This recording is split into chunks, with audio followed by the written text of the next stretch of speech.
The 12 Great Vows of the Medicine Buddha. 1. I vow that in a future life, when I attain the supreme enlightenment, my body will shine with dazzling light that will illumine measureless, countless, boundless worlds. My body will be adorned with the 32 heroic features and the 80 subsidiary characteristics, and I will enable all beings to become as I am. 2. I vow that in a future life when I attain the supreme enlightenment, my body be as bright and clear as crystal, flawlessly pure, vastly radiant, majestic with merit and virtue, abiding at ease, adorned with blazing nets brighter than the sun and the moon. Beings dwelling in darkness will be illuminated and will succeed in all their endeavors. 3. I vow that in a future life when I attain the supreme enlightenment, I will, by means of limitless, unbounded wisdom and skill in means, enable all sentient beings to obtain an inexhaustible supply of material necessities so they are without the slightest want. 4. I vow that in a future life when I attain the supreme enlightenment, I shall lead those sentient beings who practice deviant paths to reside in the way of enlightenment, and those who travel on the vehicles of the hearer or solitary Buddha to abide in the great vehicle. 5. I vow that in a future life when I attain the supreme enlightenment, I shall enable limitless and boundless numbers of sentient beings who cultivate Brahma conduct within my Dharma to perfectly uphold the 3 clusters of precepts without exception. Should there be any violation, upon hearing my name, they will regain their purity and not fall into the evil destinies. 6.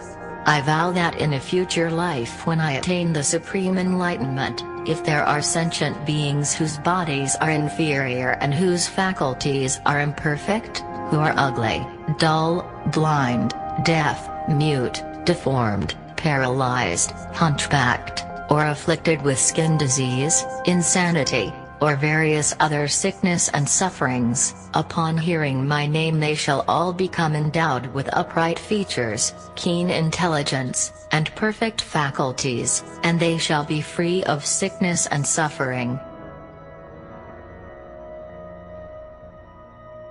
7. I vow that in a future life when I attain the supreme enlightenment, I shall cause sentient beings who are oppressed by many illnesses and who are without aid, without a place to turn, without a doctor, without medicine, without relatives, and without a family, who are poverty-stricken and filled with suffering to be cured of their sicknesses upon having my name pass by their ear, so they are peaceful and happy in body and mind. They will have a family and relatives, and acquire an abundance of property and wealth, and even realize the supreme enlightenment.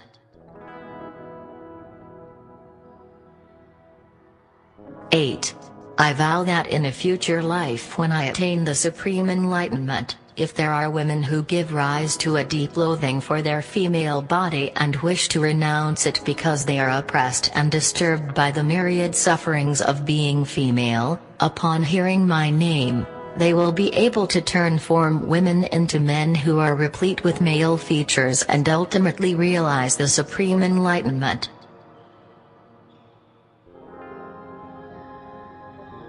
9. I vow that in a future life when I attain the supreme enlightenment, I shall liberate sentient beings from the nets of demons and the bonds of external sex. If they have fallen into the dense forests of evil views, I shall lead them to have proper views and to gradually cultivate the practices of bodhisattvas so they will quickly realize the proper, equal and supreme enlightenment.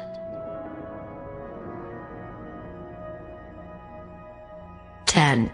I vow that in a future life when I attain the supreme enlightenment, I shall cause sentient beings who fall into the hands of the law and are bound, interrogated, whipped, fettered, imprisoned, sentenced to execution, or subjected to endless disasters, hardships, abuse, and humiliation so that they are torn by grief and distress and suffering in body and mind, to obtain, upon hearing my name, liberation from all worry and suffering by means of my blessings, virtue, and awesome spiritual power.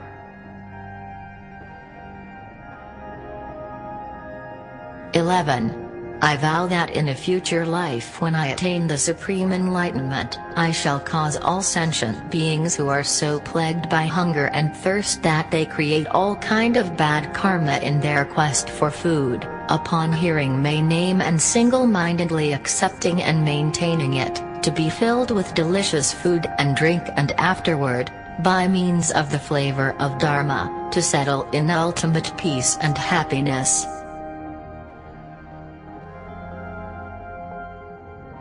I vow that in a future life when I attain the supreme enlightenment, if there are sentient beings who are poor and without clothes so that day and night they are troubled by mosquitoes and flies, and by cold and heat, upon hearing my name and single-mindedly accepting and maintaining it, they shall obtain all kinds of fine and wonderful garments that accord with their tastes, as well as a variety of precious adornments, flower garlands, fragrant balms, and the enjoyments of music and various kinds of talents, so that all their hearts' delights will be fulfilled.